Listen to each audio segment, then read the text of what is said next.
Hi, welcome to day 130 of the Bible 365 challenge.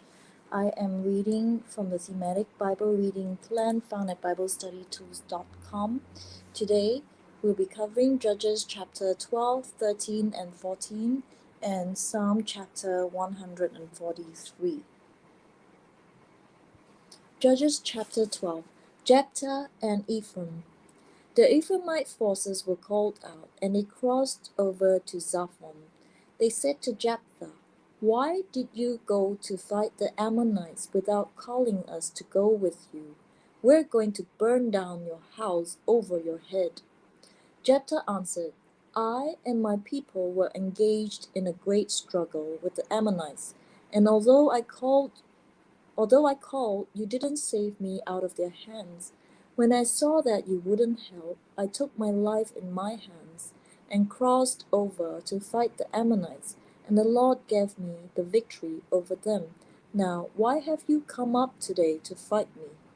Jephthah then called together the men of Gilead and fought against Ephraim.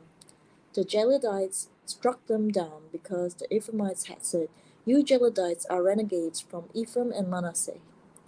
The Gileadites captured the fords of the Jordan leading to Ephraim, and whenever a survivor of Ephraim said, "Let me cross over," the men of Gilead asked him, "Are you an Ephraimite?" If he replied no, they said, "All right, say Shibboleth." If he said Shibboleth, because he could not pronounce the word correctly, they seized him and killed him at the fords of the Jordan. 42,000 Ephraimites were killed at that time. Jephthah led Israel 6 years. Then Jephthah the Gileadite died and was buried in a town in Gilead. Ibzan, Elon, and Abdon. After him, Ibzan of Bethlehem led Israel. He had 30 sons and 30 daughters. He gave his daughters away in marriage to those outside his clan, and for his sons he brought in 30 young women as wives from outside his clan. Ibzan led Israel 7 years. Then Ibzan died and was buried in Bethlehem. After him, Elon the Zebulunite led Israel 10 years. Then Elon died and was buried in Aijalon in the land of Zebulun. After him, Abdon, son of Helel, from Pirathon led Israel. He had 40 sons and 30 grandsons, who rode on 70 donkeys. He led Israel 8 years. Then Abdon, son of Hillel, died, and was buried at Pirathon in Ephraim, in the hill country of the Amalekites. Judges chapter 13. The birth of Samson. Again, the Israelites did evil in the eyes of the Lord, so the Lord delivered them into the hands of the Philistines for 40 years. A certain man named Manoah, from the clan of the Danites, had a wife who was childless, unable to give birth. The angel of the Lord appeared to her and said, "You are barren and childless, but you are going to become pregnant and give birth to a son. Now see to it that you drink no wine or other fermented drink, and that you do not eat anything unclean. You will become pregnant and have a son whose head is never to be touched by a razor, because the boy is to be a Nazirite, dedicated to God from the womb. He will take the lead in delivering Israel from the hands of the Philistines." Then the woman went to her husband and told him, "A man of God came to me. He looked like an angel of God, very awesome. I didn't ask him where he came from, and he didn't tell me his name, but he said to me, 'You will become pregnant and have a son. Now then, drink no wine nor other fermented drink, and do not eat anything unclean, because the boy will be a Nazirite of God from the womb until the day of his death.' Then Manoah prayed to the Lord, 'Pardon your servant, Lord. I beg you to let the man of God you sent to us come again to teach us how to bring up the boy who is to be born.'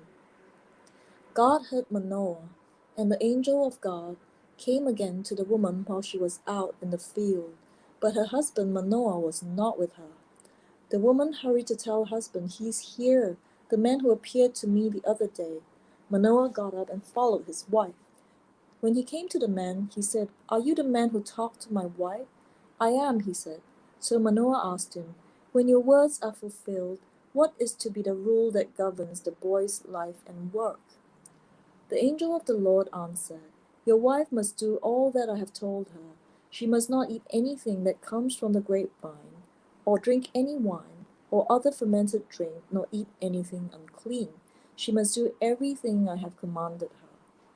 Manoah said to the angel of the Lord, "We would like you to stay until we prepare a young goat for you." The angel of the Lord replied, "Even though you detain me, I will not eat any of your food. But if you prepare a burnt offering, offer it to the Lord." Manoah did not realize that it was the angel of the Lord. Then Manoah inquired to the angel of the Lord, "What is your name, so that we may honor you when your word comes true?" He replied, "Why do you ask my name? It is beyond understanding." Then Manoah took a young goat, together with the grain offering, and sacrificed it on a rock to the Lord. And the Lord did an amazing thing while Manoah and his wife watched. As the flame blazed up from the altar toward heaven, the angel of the Lord ascended in the flame. Seeing this, Manoah and his wife fell to their faces to the ground. When the angel of the Lord did not show himself again to Manoah and his wife, Manoah realized that it was the angel of the Lord. "We are doomed to die," he said to his wife. "We have seen God." But his wife answered, "If the Lord had meant to kill us, he would not have accepted a burnt offering and grain offering from our hands, nor shown us all these things, or now told us this." The woman gave birth to a boy and named him Samson. He grew, and the Lord blessed him. And the Spirit of the Lord began to stir him while he was in Mahane, Dan, between Zorah and Eshtaol. Judges chapter 14. Samson's marriage. Samson went down to Timna and saw there a young Philistine woman. He returned, said to his father and mother, "I have seen a Philistine woman in Timna. Now get her for me as my wife." His father and mother replied, "Isn't there an acceptable woman among your relatives or among all your people? Must you go to the uncircumcised Philistines to get a wife?" But Samson said to his father, "Get her for me, she is the right one for me." His parents did not know that this was from the Lord, who was seeking an occasion to confront the Philistines, for at that time they were ruling over Israel. Samson went down to Timnah together with his father and mother. As they approached the vineyards of Timnah, suddenly a young lion came roaring toward him. The Spirit of the Lord came powerfully upon him, so that he tore the lion apart with his bare hands, as he might have torn a young goat. But he told neither his father nor his mother what he had done. Then he went down and talked with the woman, and he liked her. Some time later, when he went back to marry her, he turned aside to look at the lion's carcass, and in it he saw a swarm of bees and some honey. He scooped out the honey with his hands and ate as he went along. When he rejoined his parents, he gave them some, and they too ate it. But he did not tell them that he had taken the honey from the lion's carcass. Now his father went down to see the woman, and there Samson held a feast, as was customary for young men. When the people saw him, they chose 30 men to be his companions. "Let me tell you a riddle," Samson said to them.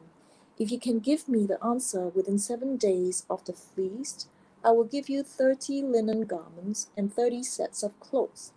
If you can't tell me the answer, you must give me 30 linen garments and 30 sets of clothes." "Tell us your riddle," they said. "Let's hear it." He replied, "Out of the eater something to eat, out of the strong something sweet."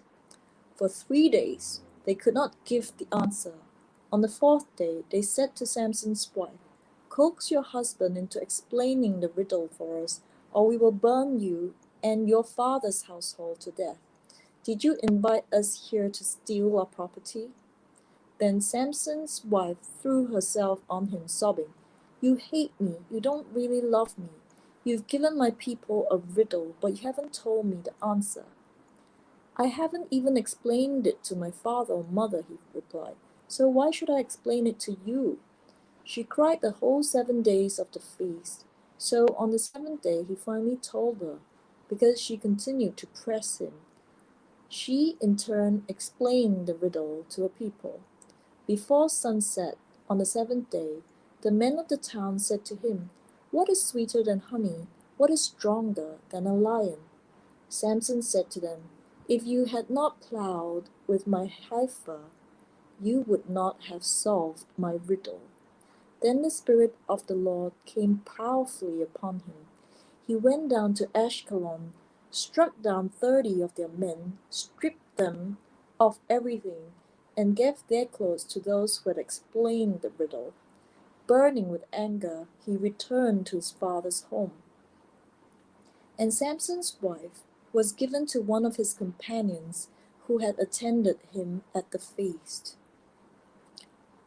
Psalm 143, a psalm of David. Lord, hear my prayer. Listen to my cry for mercy.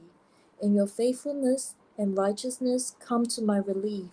Do not bring your servant into judgment, for no one living is righteous before you. The enemy pursues me. He crushes me to the ground.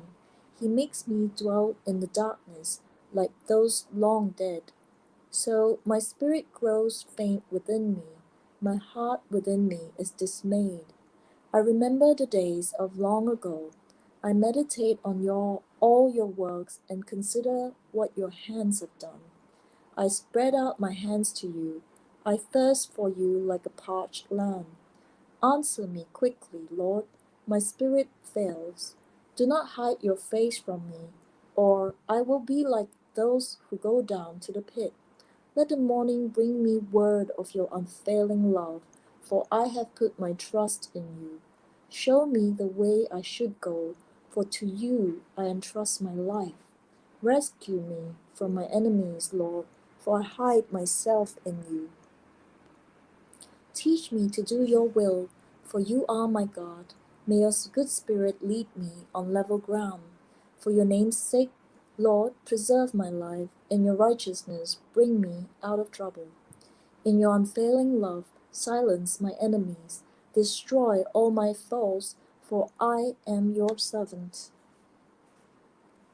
That was day 130 of the Thematic Bible Reading Plan found at BibleStudyTools.com. I just read Judges chapter 12, 13, and 14, and Psalm 143, which was about Samson. So I'll see you on day 131. Thank you.